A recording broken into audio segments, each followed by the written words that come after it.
My wife cheated on me with her boss, stole $200, $0 from our joint account to buy a house with him, and now she's accusing me of kidnapping our kids to keep them away from her. Can't believe I trusted her after all this. I never thought I'd be the guy sitting here, writing this kind of story. Honestly, I thought I had a good marriage, a normal life. We had our ups and downs, sure, but I trusted my wife, Lisa. She was the kind of girl who always looked perfect, always dressed nice, acted like she had it all together. We'd been married for 7 years, and honestly, I thought we were solid. But then came the day I found out she'd been cheating on me with her boss, Mark, and that she'd stolen $200, $0 from our joint account to buy a house with him. That's when everything fell apart. It all started subtly. At least, I thought it was subtle at first. Lisa had been acting weird for weeks. She'd be on her phone more than usual, hiding her screen when I walked into the room. She'd come home late from work more often, claiming she had to stay late for meetings or work stuff. I didn't think much of it. I mean, she's a marketing executive and those late nights happen. But then I noticed her phone bill spiked with strange numbers, and she was deleting texts and call logs like her life depended on it. One night, I decided to check her phone when she went to bed early, something she often did, claiming she was tired. I had a gut feeling. I wasn't snooping for the fun of it, just trying to understand what was going on. When I unlocked her phone, my stomach clenched tight. There were messages, flirty, suggestive texts between her and Mark, her boss. They weren't just work-related. There was talk about meeting up, about keeping it secret, and about how they couldn't keep doing this forever. My heart dropped. I felt like I'd been punched in the gut. I kept reading, trying to process what I saw. There were images, too, pictures of her in sexy outfits, some with Mark, some just of her in bed or in compromising positions. I couldn't believe it. My wife, the woman I trusted with everything, was having sex with her boss, and they were planning to keep it hidden. The betrayal hit harder than anything I've ever experienced. It was like my entire world was crashing down. I felt anger, confusion, and an overwhelming sense of sadness all at once. The worst part, I found out that she had been secretly planning to buy a house with Mark. They'd already transferred a huge chunk of money from our joint account, over $200, $0. I was stunned. How could she do this? How could she betray me, our family, everything we built? It wasn't just cheating, it was outright theft. I couldn't believe she'd steal that much money just to run off with him and start a new life. The next day, I confronted her. I didn't hold back.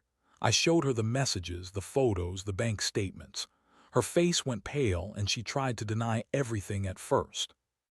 She said it was all a misunderstanding, that Mark was just a friend, that she was stressed and needed some excitement. But she insisted she wasn't cheating, just flirting. Then she turned around and accused me of being paranoid, of spying on her. Because I didn't trust her. She called me crazy, said I was overreacting. I couldn't believe her lies. It was like talking to a wall of bullshit. The thing is, I'd always trusted her.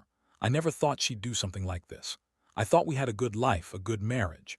But now I see her for what she really is, a manipulative, selfish woman who'd lie and cheat and steal just to get her way. I felt humiliated, betrayed, and furious. I wanted to believe her, to forgive her, but how could I? How do you forgive someone who steals hundreds of thousands of dollars, sleeps with her boss, and then turns around and calls you the problem? I felt like I'd been hit by a freight train, and I didn't know how to pick up the pieces. After that confrontation, everything changed. I couldn't look at Lisa the same way anymore. The woman I thought I knew had been hiding a completely different person behind her pretty smile. I kept replaying everything she said, how she spun her lies, trying to convince me she was innocent or that I was overreacting. But I wasn't buying it. Not anymore. The trust was shattered, and I knew I had to figure out what to do next. I started digging deeper. I needed to know exactly what she'd done, how much she'd taken, and what her plans were. I hired a private investigator. I didn't want to believe she'd go this far, but I knew I had to be sure. Over the next few days, I got reports that confirmed my worst fears. She'd transferred the money into multiple accounts, some in her name and some in Mark's. They'd already bought the house, a big, fancy place with a pool, in a neighborhood I'd never even seen before. It was clear she was serious about leaving, about starting over with him. The more I learned, the more I felt like I was living in a nightmare. I had to face the fact that my wife had been planning this for months, maybe longer. She lied to me every day, pretending everything was fine. Meanwhile, she was secretly planning her escape with Mark, all while I was at home, clueless. How could she do this? How could she betray everything we built? All those years of marriage gone in an instant. And then I found out the worst part. She'd stolen that $200, $0 from our joint account. That's a house's worth of money. She drained our savings, our security, just to run away with her lover. I couldn't believe she'd do something so reckless, so cruel. I felt like I'd been punched in the stomach all over again. That money was supposed to pay for our kids' college, for our future. Instead, she took it and ran. I was furious, but more than anything, I was hurt, betrayed. I kept asking myself how I missed all the signs, how I was so blind to her lies. It's like she was living a double life right in front of me and I never saw it coming. I was angry at her, but I was also angry at myself for trusting her so blindly. I thought I knew her, but I really didn't. And now I was left with nothing but a broken heart and a pile of questions I didn't have answers to. I knew I had to confront her again. This time, not just with accusations, but with a plan. I needed to understand what she was really after, what her next move was. I couldn't just sit around and let her take everything without a fight. I decided I'd gather all the evidence I had, figure out how much she'd stolen, and start thinking about legal options. I wasn't going to let her get away with this, not without a fight. But inside, I was already feeling the weight of everything crashing down on me. How do you rebuild after something like this? How do you even begin to trust again?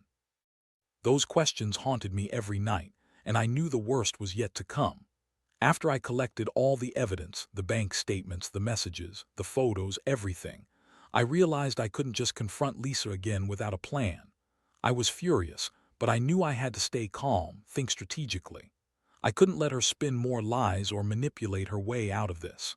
I decided to hire a lawyer, someone who specialized in financial crimes and infidelity.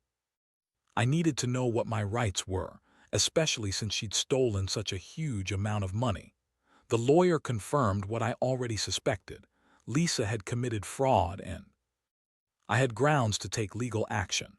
But more pressing was the fact that she was planning to leave with the kids. That was the part that hit me hardest. She was trying to turn the tables, accusing me of kidnapping the kids, claiming I was trying to keep them away from her. That was her new move, her way of playing the victim. She'd always been good at lying, but that one took the cake. I knew she wanted full custody so she could keep the money and run free with Mark. In the meantime, I decided I couldn't wait for the legal process to start. I had to do something to protect my children from her manipulations. I hired a private investigator to follow her, just to see where she was going and what she was up to. Turns out, she'd already moved most of her belongings into the new house, and she was spending a lot of time with Mark. They were planning their escape, no doubt about it. The more I saw, the more I realized that Lisa was dangerous, not just to me but to our kids too. One night I decided I'd go to her new house unannounced. I knew it was risky, but I needed to see her face to face to get some answers. I waited until she was supposed to be out, then I slipped in quietly. The house was huge, the kind of place you see in magazines. She was there sitting on the couch with Mark, laughing and holding hands. It was surreal. I watched from the shadows, feeling sick. How could she be so cold, so willing to destroy everything we had? It was like she'd already moved on, leaving behind the wreckage of our marriage. I took some photos and left before she saw me. I knew that if I was going to do this right, I'd need solid proof. But more than that, I felt a deep sense of betrayal. All those years I thought she loved me, that we were in this together. Turns out she was planning her escape all along with her boss, stealing from us and lying through her teeth. I couldn't believe I ever trusted her. The woman I married was gone, replaced by someone I didn't recognize. As I sat in my car that night, staring at her house from a distance, I felt the weight of everything I'd lost. My marriage, my money, my sense of security gone in a flash. I started thinking about what I needed to do next. I couldn't let her keep the kids from me, not like she was trying to do now. I knew I had to fight for custody, for what was right. But deep down, I also knew that even if I won, I'd never get the woman I loved back. The betrayal ran too deep. I was angry, hurt, and exhausted, but I was also determined to fight for my kids, no matter what it took. The next few days were a blur of legal meetings, phone calls, and endless nights of trying to process what was happening. I contacted my lawyer again, and we started building a case, not just for the money she stole, but also for custody. Lisa was trying to paint herself as the victim, claiming I was unstable and that I was trying to kidnap the kids, but I had proof of her plans. The private investigator's footage, the bank statements, and her own messages painted a very different picture. She was still playing her games, though. She kept calling, crying, begging me to let her see the kids. She'd spin stories about how she was trying to protect them, how she was worried I'd hurt her or take the kids away forever. Her voice was bitchy, manipulative, like she was trying to guilt me into giving her what she wanted. But I wasn't falling for it. I knew her game now. She wanted to use the kids as pawns to keep control over everything. That's when I realized she was dangerous, not just to me, but to our children if she got her way. I decided I had to be proactive. I filed for emergency custody, citing her recent behavior and her plans to leave with the money and the kids. I also started the process of recovering the stolen funds. It was a long shot, but I was determined. I couldn't let her get away with stealing that much money and then trying to turn the kids against me. I knew she'd lie, manipulate, and do whatever it took to keep her grip on everything. But I had enough evidence now, enough to show the court what she was really up to. Meanwhile, Lisa's attitude grew more hostile. She accused me of everything under the sun, that I was a terrible husband, that I was trying to ruin her life, that I was some kind of monster. She kept calling me crazy and paranoid, trying to turn the kids against me with her lies. I could see her trying to manipulate them, telling them I was dangerous or that I was trying to take them away. It hurt so much to see her use our children like that, but I knew I had to stay strong. I couldn't let her win, not in court, not in life. One day, she showed up at my house unannounced, screaming and crying, claiming I'd taken the kids and was trying to hide them. She was yelling that I was kidnapping them, trying to ruin her life. I stayed calm and told her to leave. I had the evidence that proved she was planning to run away with them, that she was lying about everything.